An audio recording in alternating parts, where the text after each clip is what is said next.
রূপা হলো তোর সামনের ঘর থেকে ডেকে জিজ্ঞেস করলো অর্পিতা। ওই ঘরে আজ এলাহি আয়োজন। অর্পিতার মেয়ের আজ জন্মদিন। বেলুন, ফুল, রঙিন কাগজ কি নেই সেখানে।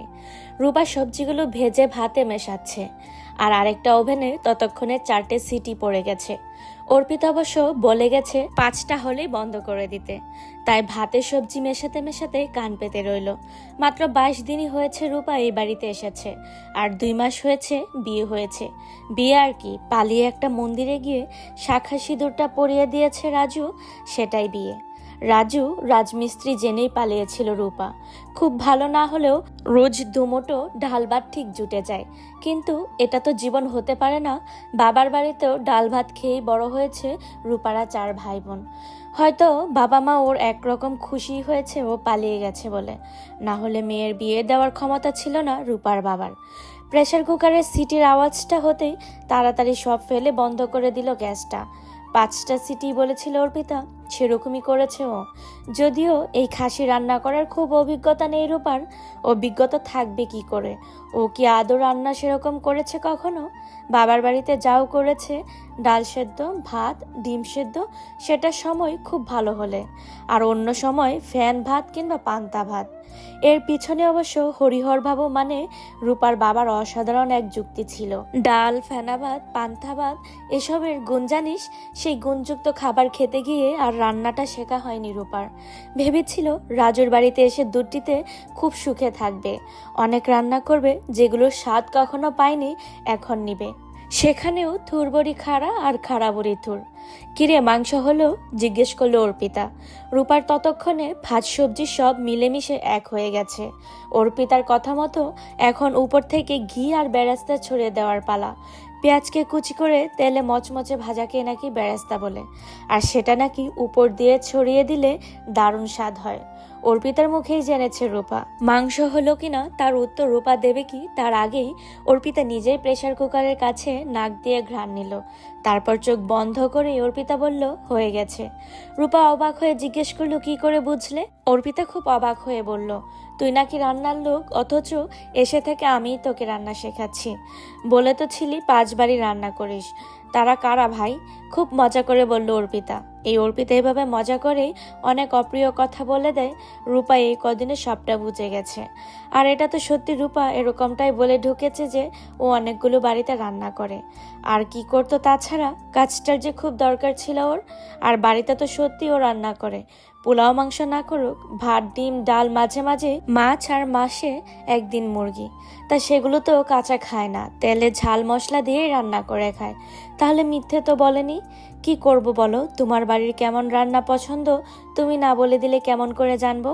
রূপাও যেন ছাড়ার পাত্রী না। আর ছাড়বে কি? ছাড়লে অর্পিতা আরো ছিঁড়ে খাবে। জনপ্রতি 500 করে দিয়ে মোট 2000 করে দিয়ে যেন মাথা কিনে নিয়েছে। আজ তো এই সন্ধ্যাবেলা অবধি ওর থাকার কথাই না।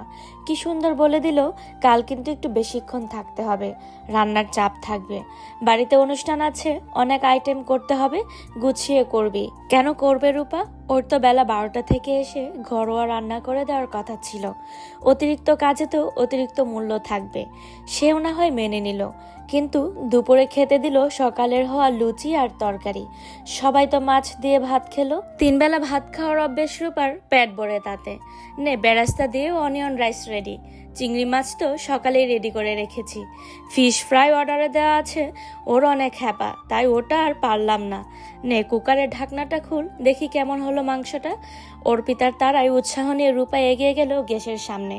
ঢাকনাটা খুলতেই ধক করে এসে নাকে লাগলো মাংসের গন্ধটা। সাথে সাথে পেট গুড়িয়ে উঠল। খিদেটা চাপা দিয়ে রেখেছিল, সেটা যেন লাফ দিয়ে বেরিয়ে এলো।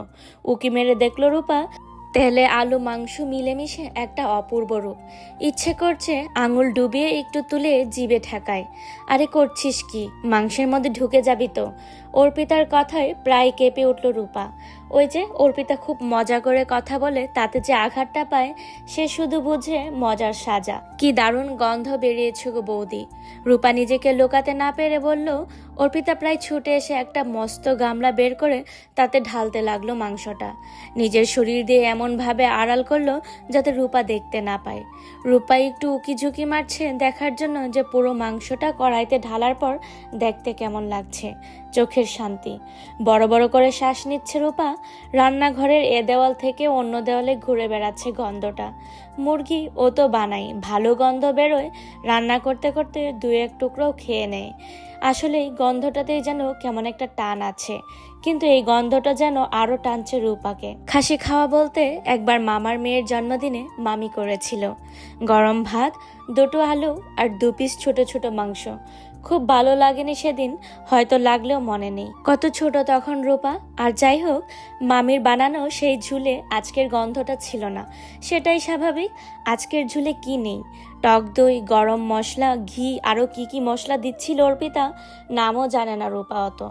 অর্পিতা এসে এসে দিয়ে যাচ্ছিল আর খুন্তি নাড়িয়েই যাচ্ছিল রূপা।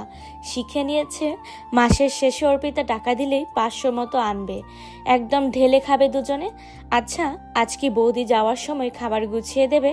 তাতে কি থাকবে? অনিয়ন ফ্রাইড রাইস, মাটন, চিংড়ি, ফিশ ফ্রাই, চাটনি, পায়েসটা ফ্রিজ থেকে বের করতো রূপা। রূপা এক কোণে দাঁড়িয়ে এসবই ভেবে চলেছে। রাতে আজ জমিয়ে খাবে ও আর রাজু। মাসের শেষ হতে এখনো বেশ কয়েকদিন বাকি।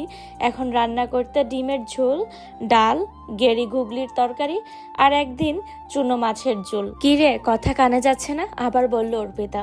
রূপা তাড়াতাড়ি করে ছুটলো ওগুলো বের করে এনে রাখতে। অর্পিতা বলল, খাবারগুলোতে ঢাকা চাপা দিত। অর্পিতা বলতেই পাশে রাখা বড় বড় ঢাকনার একটা নিয়ে প্রথমেই ছুটলো মাংসের গামলার কাছে। উফ, আবার সেই গন্ধ। আবার মনে হচ্ছে একটা আঙুল ডুবিয়ে একটু জিভে ঠেকায়। একবারই শুধু স্বাদটুকু দেখব। রূপা পরপর সব ঢাকনাগুলো দিয়ে বেসিনের সামনে এলো বাসনগুলো মাজবে বলে। বাসনগুলোতে হাত দেওয়ার আগে এটা খেয়ে নে। রূপা দেখলো অর্পিতা এক বাটি মাংস নিয়ে দাঁড়িয়ে আছে ওর জন্য। এতটা, ইস, এক্ষুনি একটা আঙুল ডুবাতে ইচ্ছে করছে। বাবা, তুই যা উত্তেজিত, মাংস দেখে খেয়ে দেখ কেমন হলো। আবার মজা করে সাজা। রূপা আবার তাকালো, এক বাটি মাংস, কিন্তু গাটা গুলিয়ে উঠলো এবার। নে ধর। রূপা অবাক হয়ে বলল, খাসি? ওটা তো আমার খাওয়া বারণ। সে কি রে, কেন? অর্পিতা বলতেই রূপা বলল, ছোট থেকে একটা কি রোগ হয়েছিল, ডাক্তার না করে দিয়েছিল। রূপা বাসন মাজতে মাজতেই বলল, কি আবার রোগ? অর্পিতা জিজ্ঞেস করতে রূপা বলল, বলতে পারবো না গো, কিন্তু মনে মনে বলল, গরিব রোগ। অর্পিতা সেটা অবশ্য শুনেনি, ওর এখন অনেক তাড়া। তুই বাসনগুলো মেজে বেরিয়ে যাস, একটু ফ্রেশ হয়ে আসি। এক্ষুনি সব আসতে শুরু করবে। এর মধ্যেই ক্যাটারিং এর ছেলেরা এলে দেখিয়ে দিবি সব কিছু, ওরাই উপরে নিয়ে যাবে। এটুকু বলেই অর্পিতা বেরিয়ে যেতে গেলেই ঢুকে পড়লো 4-5টা ছেলে। ওদের সবাইকে বুঝাতে শুরু করলো অর্পিতা। ওরাও টেনে টেনে নিয়ে গেল বড় বড় গামলাগুলো। ওতেই নাকি কফি, চিকেন পাকোড়া আছে, তারপর কোল্ড ড্রিঙ্ক। সব খাবারগুলো উপরে চলে গেল। অর্পিতাও নেই। কেমন একটা চাপা কষ্ট হচ্ছে রূপার। চোখ ঘুরিয়ে দেখলো ওই এক বাটি মাংসটা পাশেই ঢাকা দিয়ে রাখা। কেমন লজ্জা লাগছে রূপার। ছি ছি, কি লোভ আর ছোট লাগছে নিজেকে। খেতে একটু ভালোবাসে রূপা। হয়তো জীবনে অনেক কিছুর স্বাদ পায়নি, তাই বোধহয় এরকম লাগে।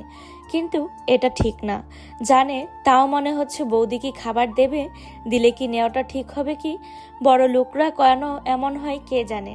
খুব কান্না পাচ্ছে রূপার। ভাবনার ফাঁকে ফাঁকে সব কাজ গুছিয়ে করছে রূপা।